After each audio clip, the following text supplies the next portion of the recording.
Hello friends, स्वागत है एक बार आप सभी का फिर से यूट्यूब चैनल डिजिटल तैयारी पर। मेरा नाम है चेतन पारिक। आर.एस. अग्रवाल की हिंदी वाली बुक को हम सॉल्व कर रहे हैं, जिसमें हमारा चैप्टर कौन सा चल रहा है तो वो है प्रॉब्लम्स ऑन ट्रेन्स, यानी रेलगाड़ी से संबंधित जो सवाल है वो हम सॉल्व कर रहे हैं। पहले हम पार्ट ए को कर रहे हैं, जिसके अंदर ऑब्जेक्टिव सवाल आएंगे। उसके बाद हम करेंगे पार्ट बी, जिसमें क्या होंगे, ऑप्शन नहीं दे रखे होंगे, सब्जेक्टिव सवाल। पार्ट 4 चल रहा है। कुल मिलाकर देखा जाए तो 3 पार्ट अब तक आ चुके हैं, और वो नहीं देखे हैं तो जरूर देखना, क्योंकि मोस्ट इंपॉर्टेंट पार्ट्स है वो। वहां पर हमने सवालों के साथ साथ बेसिक किया है, कुछ बेसिक लेवल के सवाल थे, तो वहां से कॉन्सेप्ट क्लियर हो जाएगा इस पूरे चैप्टर से रिलेटेड। ठीक है, तो आगे बढ़ते हैं और शुरू करते हैं फिर हमारे इस पार्ट को। और इस पार्ट में पहला सवाल क्या है, तो ये आ गया, देखो आपके सामने 20th नंबर क्वेश्चन है पूरे में। ये कह रहा है कि दो व्यक्ति क्रमशः 2 किलोमीटर प्रति घंटा और 4 किलोमीटर प्रति घंटा की चाल से उसी दिशा में जा रहे हैं जिस दिशा में एक रेलगाड़ी जा रही है। यह रेलगाड़ी इन्हें क्रमशः 9 सेकंड और 10 सेकंड में पार कर जाती है, तो रेलगाड़ी की लंबाई कितनी है, ज्ञात करो। ठीक है, दो आदमी है, सेम डायरेक्शन में जा रहे हैं, एक 2 से चल रहा है और एक 4 किलोमीटर प्रति घंटा से चल रहा है। एक ट्रेन आती है, दोनों को ही पार कर लेते हैं, लेकिन अलग अलग टाइम में। एक को पार करने में 9 सेकंड लगते हैं, तो दूसरे को पार करने में 10 सेकंड लगते हैं। तो आपको यहाँ पर रेलगाड़ी की लंबाई ज्ञात करनी है। अब यहाँ पर कोई भी रटने वाली ट्रिक नहीं बताऊंगा, पहले मैं आपको इसका बेसिक मेथड समझा देता हूँ। ठीक है, उसके बाद मैं आपको बता दूंगा कि ट्रिक जो है इसकी कैसे बनती है, कहाँ से आई। तो पहले बेसिक जानना जरूरी है इसका। तो यहाँ पर सबसे पहले तो मान लो कि रेलगाड़ी की स्पीड x है और रेलगाड़ी की लंबाई l है। ठीक है, मान लिया। अब अगर रेलगाड़ी पहले आदमी को पार करती है तो रिलेटिव स्पीड कितनी आएगी पहले में, तो पहले में आ जाएगी x-2। कितना आ जाएगा, x-2। और ध्यान रखें ये सेकंड है, ये सेकंड है, सारा ऑप्शन मीटर में दे रखे हैं, तो हम इसको भी क्या करते हैं, किलोमीटर पर आवर में चेंज कर लें। तो इस 2 किलोमीटर प्रति घंटे को मीटर प्रति सेकंड में चेंज करने के लिए मैंने इसको यहाँ पर 5/18 से गुणा कर दिया। ये आ गई रिलेटिव स्पीड जब रेलगाड़ी पहले आदमी को पार कर रही है। और स्पीड का फॉर्मूला क्या होता है, डिस्टेंस अपॉन टाइम होता है। तो डिस्टेंस कितनी लिखेंगे, डिस्टेंस लिखेंगे l, और बट्टा में टाइम क्या लिखेंगे 9। डिस्टेंस l क्यों लिखा, क्योंकि जब रेलगाड़ी किसी आदमी को पार करती है, इसका मतलब हुआ कि वो खुद की लंबाई को पार करती है, रेलगाड़ी खुद की लंबाई को पार करती है। आई बात समझ में। ये सारा क्या होता है, ये हमने प्रीवियस पार्ट के अंदर डिस्कस कर रखा है। सेम चीज हम करेंगे सेकंड आदमी के लिए, तो x-4 × 5/18, और यहाँ पर क्या लिख देंगे l/10। दूसरा आदमी को पार करने में 10 सेकंड लगे थे, तो यहाँ पर मैंने लिख दिया। इन दोनों इक्वेशंस को सॉल्व कर लो सिंपली, दोनों इक्वेशंस को सॉल्व कर लो। यहाँ पर आएगा माइनस, यहाँ पर आएगा प्लस, यहाँ पर आ जाएगा माइनस, तो आप देखोगे ये कट गया, x से x कट गया। ठीक है, उसके बाद यहाँ पर इसमें से ये जब कटेगा, जैसे यहाँ पर ये 20/18 हो गया, ऊपर वाला 20/18 और ये 10/18, तो 20/18 में से 10/18 घटाओगे तो कितना मिलेगा, 10/18 मिलेगा। ठीक है, और यहाँ पर क्या आएगा, l/90 minus l/9 minus l/10। यहाँ पर कितना हो गया, देखो इनको अगर मैं थोड़ा 2 से काट लूँ तो कितना हो गया, 5/9 हो गया। और यहाँ पर कितना आएगा, तो यहाँ पर आ जाएगा l/90। आप देख रहे हो यहाँ पर ये 10 बार में कट रहा है, ये 10 जब इस तरफ आएगा तो l का मान कितना आ गया, 50। कितना आ गया, 50। यानी 50 मीटर्स क्या हो गया, हमारा करेक्ट आंसर हो गया।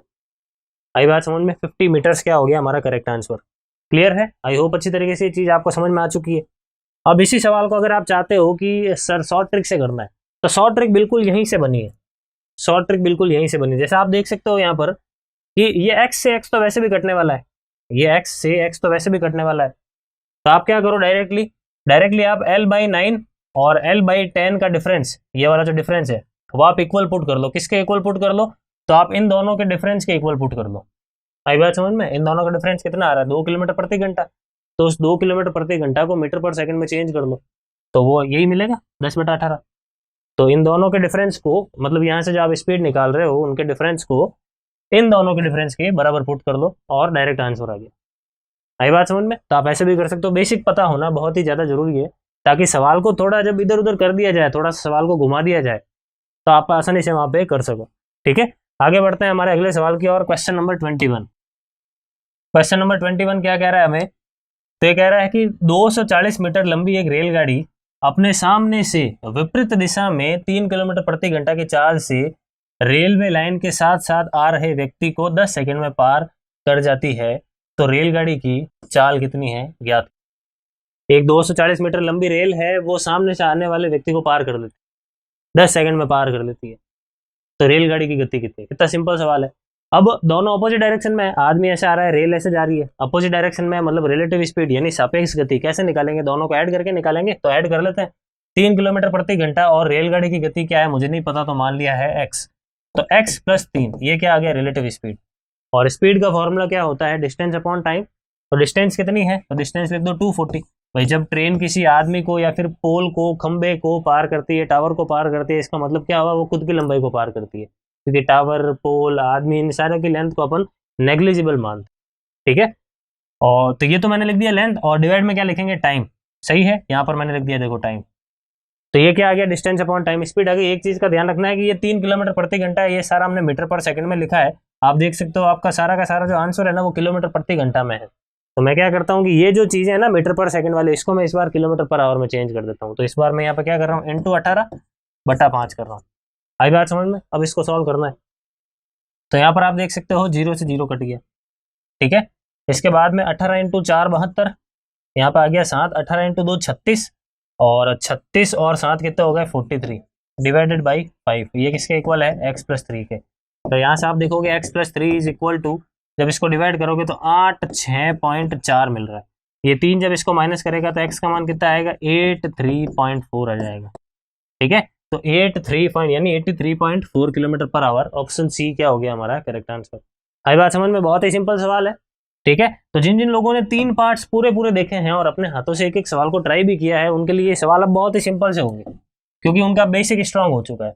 और जिनका बेसिक स्ट्रांग हो गया वो किसी भी प्रकार के सवाल को कर सकता है, सवाल कितना भी डिफिकल्ट क्यों ना आ जाए।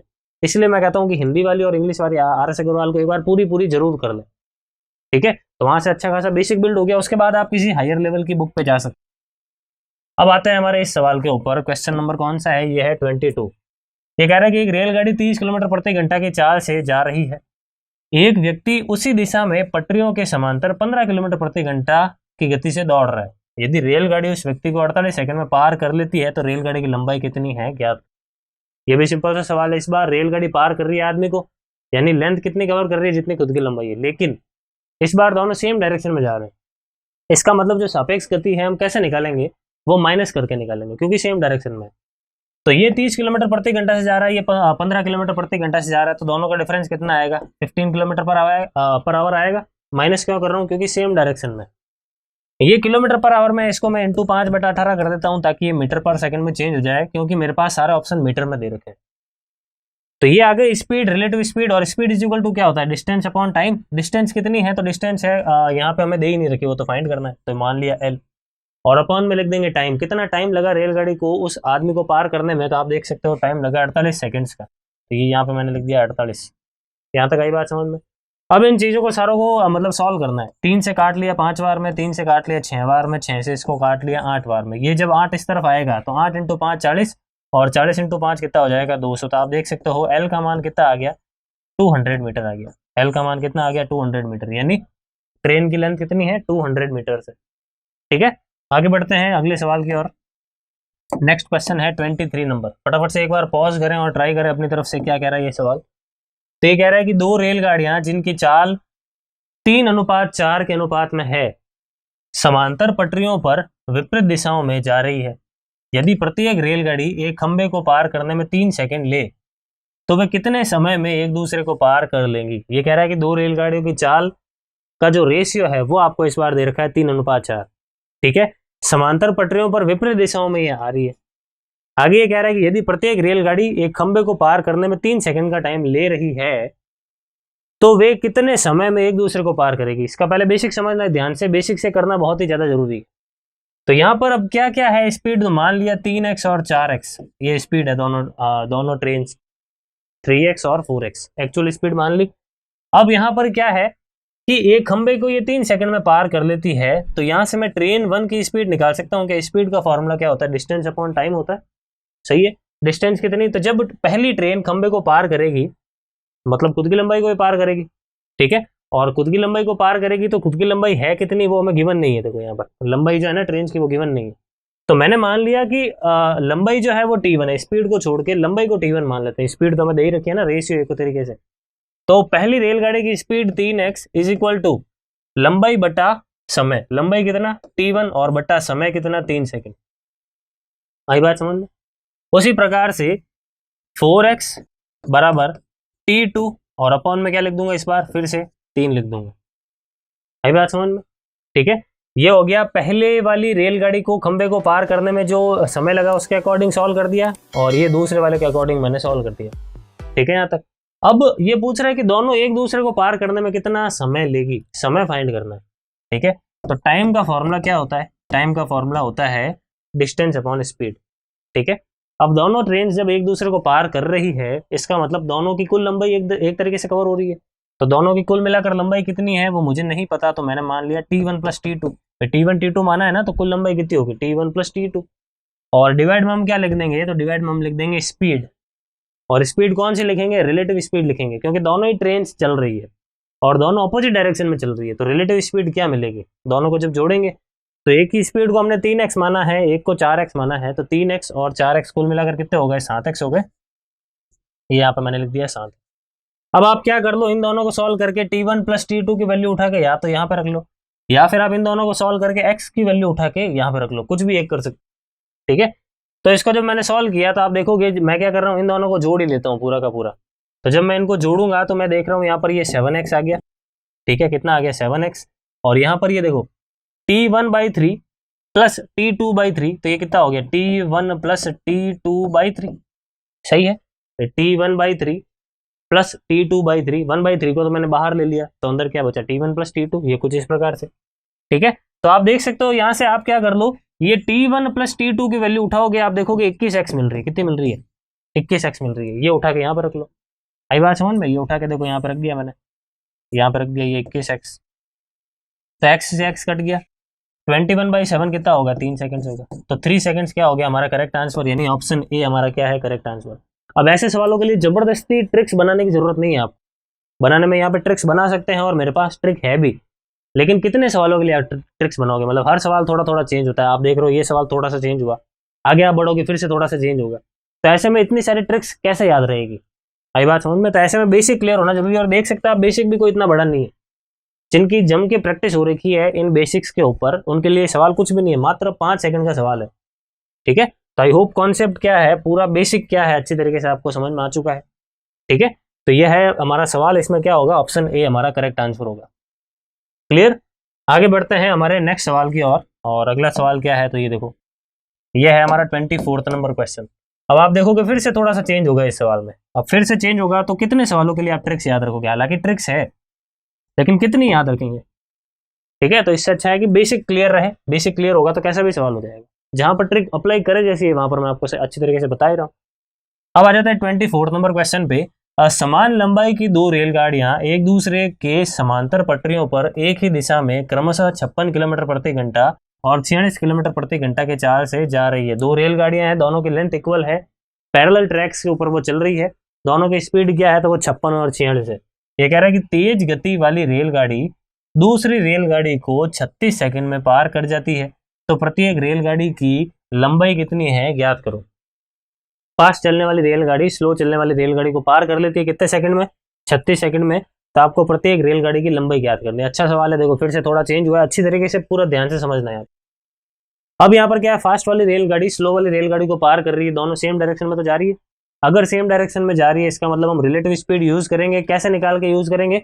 वो करेंगे दोनों का डिफरेंस, क्योंकि दोनों सेम डायरेक्शन में। तो 56 का और 46 का डिफरेंस कितना आएगा? 10 किलोमीटर प्रति घंटा। यहाँ पर मैंने लिख दिया 10 किलोमीटर प्रति घंटा इंटू 5/18 भी मैं कर देता हूँ, ताकि ये मीटर पर सेकंड में चेंज हो जाए, क्योंकि आप देख सकते हो सारे ऑप्शन मीटर में है और आगे के जो डेटा है ना ये सेकंड्स वाला, ये सेकंड में। तो मैंने मीटर पर सेकंड में चेंज कर दिया। ये आगे स्पीड, एक तरीके से रिलेटिव स्पीड, और स्पीड का फॉर्मूला क्या होता है? Distance upon time. तो पहले तो मैं टाइम लिख रहा हूँ, नीचे देखो टाइम आ गया 36 सेकंड। ऊपर में क्या लिखूंगा? तो ऊपर में लिखूंगा डिस्टेंस। अब डिस्टेंस कौन सी लिखेंगे? तो डिस्टेंस आप देखो कि जब दूसरी रेलगाड़ी ने पहली रेलगाड़ी को पार किया तो उसने कितनी लंबाई पार की। ध्यान से समझना। देखो मान लो कि ये मेरे पास पहली रेलगाड़ी है, ठीक है, ये मान लिया पहली रेलगाड़ी है, और ये यहाँ पे आई दूसरी रेलगाड़ी इसके पीछे है। अब पीछे से दूसरी रेलगाड़ी आएगी, पहले क्या होगा कि पीछे वाली रेलगाड़ी का फ्रंट पोर्शन आगे वाली रेलगाड़ी के बैक पोर्शन के बराबर आएगा। अब यहाँ से टाइम काउंट होना शुरू होगा, ठीक है, ध्यान रखना, यहाँ से टाइम काउंट होना शुरू होगा। यहाँ से 36 सेकंड की शुरुआत होगी। क्या होगा कि धीरे धीरे ये ट्रेन आगे की तरफ आएगी, पूरी ऐसे इस तरीके से आगे की तरफ आएगी इस तरीके से चलता जाएगा। सही है। तो पहले तो क्या होगा कि ये फ्रंट पोर्शन, ये जो फ्रंट पोर्शन है ये क्या करेगा? धीरे धीरे धीरे धीरे आगे आएगा। कहाँ तक आएगा? यहाँ तक आएगा। मतलब इस ट्रेन की जितनी लंबाई है यहाँ तक इतनी कवर करेगा पहले। उसके बाद ये फ्रंट पोर्शन, अभी देखो ये पहली ट्रेन पार नहीं हुई अभी तक तो सिर्फ इस ट्रेन का फ्रंट पोर्शन बैक से लेके फ्रंट पे आया है पहली ट्रेन के। इसका मतलब अभी तक तो इस ट्रेन ने केवल इस ट्रेन की लंबाई जितनी लंबाई को ही पार किया है, ठीक है। अभी तक ट्रेन पूरी पार कहाँ हुई है? अभी तक तो ये जो सेकंड वाली ट्रेन है इसका कुछ हिस्सा तो अभी बराबर ही पड़ा है, इसके पार कहाँ हुआ? तो पार करने के लिए अभी ये फ्रंट पोर्शन धीरे धीरे और आगे जाएगा और आगे जाएगा। कितना आगे जाएगा? ये जो इसका फ्रंट पोर्शन है सेकंड ट्रेन का, वो कितना आगे जाएगा? तो उतना आगे जाएगा, तब तक आगे चला जाएगा जब तक कि इस सेकंड ट्रेन का बैक पोर्शन इस फर्स्ट ट्रेन के फ्रंट पोर्शन को पार ना कर ले। धीरे धीरे आगे जाएगा कहाँ तक जाएगा? जब तक कि सेकंड ट्रेन का बैक पोर्शन फर्स्ट ट्रेन के फ्रंट पोर्शन को पार नहीं कर ले। आई बात समझ में? तो इनडायरेक्टली आप देख सक रहे हो कि यहाँ पे जो टोटल डिस्टेंस कवर हो रही है वो कितनी है? तो दोनों ही ट्रेन की सम के इक्वल है, दोनों ही ट्रेन की लेंथ के सम के इक्वल है, योग के बराबर है। आई बात समझ में? तो यहाँ पर हम क्या करेंगे, तो यहाँ पर इन दोनों के लेंथ को ऐड करेंगे। अब लेंथ कितनी है वो हमें दे ही नहीं रखा, तो मान लिया कि एक की लेंथ एल है तो दूसरे की भी एल ही होगी, क्योंकि सवाल कह रहा है दोनों की लंबाई समान है। तो एल और एल कुल मिलाकर कितने हो गए? 12। तो यहाँ पे बिल्कुल रटना नहीं है, ठीक है, बिल्कुल भी रटना नहीं है, आपको पता चल जाना चाहिए कि भाई दोनों को जोड़ा, ठीक है। तो इस तरीके से आपको क्लियर रखनी है चीजें, सारी चीजें अच्छी तरीके से पता रखनी है, और ये सारी चीजें अच्छी तरीके से जब आप प्रैक्टिस करोगे तो अपने आप क्लियर हो जाएगी। और यहाँ पर अपने आप यहाँ पर जब सारी चीजें समझते हो, मतलब अपना सॉल्यूशन कर ले, उसके बाद यहाँ पे भी एक बार पूरी थ्योरी समझ लो, तो पूरे कॉन्सेप्ट क्लियर हो जाएंगे। अब इनको सॉल्व करना है और कुछ नहीं करना है इन दोनों इक्वेशंस को। यहाँ पे देख लो, ये 2 बार में कट गया, ये इसको काट रहा है, ये एल की वैल्यू कितनी आ गई? देखो 5 × 10 50 आ गई। कितनी आ गई? 50। तो 50 मीटर, यानी ऑप्शन ए क्या हो गया हमारा? करेक्ट आंसर हो गया। आई बात समझ में? तो आई होप अच्छी तरीके से आपको सारे सवाल समझ में आए हैं, ठीक है। और अगर आप चाहते हैं कि सर हमें थोड़ा और सवाल करना है, तो आप इंग्लिश वाले RS अग्रवाल को भी फॉलो करें, वहां पर कुछ अलग वैरायटी भी आपको देखने को मिल जाएगी, और कंपैरेटिवली क्वेश्चंस का लेवल भी थोड़ा वहां पर अच्छा है, ठीक है। तो ये सारा हिंदी वाला वर्जन करने के बाद आप प्रॉब्लम्स ऑन ट्रेन्स का इंग्लिश वर्जन जो RS अग्रवाल यहाँ इसी चैनल पर चल रहा है वो आप पूरा देखें, तो वहां से और अच्छी खासी आपकी प्रैक्टिस हो जाएगी, ठीक है। और केवल यही चैप्टर नहीं, आप बाकी के चैप्टर भी देख सकते हो। लैंग्वेज की प्रॉब्लम नहीं आएगी, क्योंकि जब क्वेश्चन इंग्लिश में होता है तो उसका मैं पहले हिंदी में ट्रांसलेट करता हूँ, फिर एक्सप्लेन भी हिंदी में ही करता हूँ, तो आप अच्छी तरीके से उसको समझ सकते हैं, ठीक है। तो फिलहाल इस वीडियो में इतना ही रखते हैं, हमने चॉइस तक के सवाल कर लिए हैं, आगे के सवाल हम करेंगे अपकमिंग पार्ट्स के अंदर। Thank you. Please like, share, subscribe digital तैयारी।